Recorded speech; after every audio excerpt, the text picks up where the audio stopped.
అందరికీ నమస్తే. మన ఎస్ఆర్హెచ్ లో హెన్రిచ్ క్లాస్ అని తీస్తాండ్రు, ఈశాన్ కిషన్ తీస్తాండ్రు, షమీన్ తీసేస్తారు అని చాలా మంది సోషల్ మీడియాలో తెగ వాగుతాండ్రు. వాళ్ళందరికీ చెప్పేది ఏంటంటే, యాజ్ పర్ రిపోర్ట్ ఎస్ఆర్హెచ్ లో హెన్రిచ్ క్లాస్ అని ఉంటాడు, తర్వాత ఈశాన్ కిషన్ ఉంటాడు, ఆ తర్వాత మొహమ్మద్ షమీ ఉంటాడు. షమీ ఎందుకు ఉంటాడు, నా పోయిన సంవత్సరం పర్ఫార్మెన్స్ చేయలేదు కదా అని మీరు అనుండొచ్చు.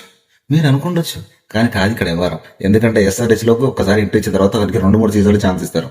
మాక్సిమం 2 సీజన్లకి ఆడకపోతేనే వారిని రిలీజ్ చేస్తారు. అలాగా మన ఎస్ఆర్హెచ్ లో రిలీజ్ చేసే వాళ్ళు దాదాపు ఒక 5 ఉన్నారు. ఆ 5 మీకు ఎగ్జాంపుల్, సిమర్జిత్ సింగ్ అని ఒక అతను ఉంటాడు, ఫేస్ బౌలర్, అతను రిలీజ్ చేశారు. సచిన్ బేబీ అని ఒకరు ఉంటారు, అతను రిలీజ్ చేశారు.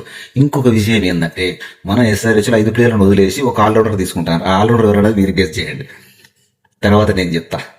అయితే ఇంకొక విషయం ఏంటంటే, Rajasthan Royals Chennai super Kings తోటి ఒక డీల్ వదిలేసుకుంది. ఆ డీల్ ఏంటంటే, సంజు శాంసన్ వదిలేస్తే చెన్నై సూపర్ కింగ్స్ 2 ప్లేయర్లను ఇవ్వాలి. ఆ 2 ఎవరు ఎవరు ఎవరు ఎవరు అని చూస్తా అంటే, మామ మన అసలుకి సిఎస్కేకి ఎప్పటి నుంచో ఆడుతున్న జడేజాని వదిలేశారు మామ.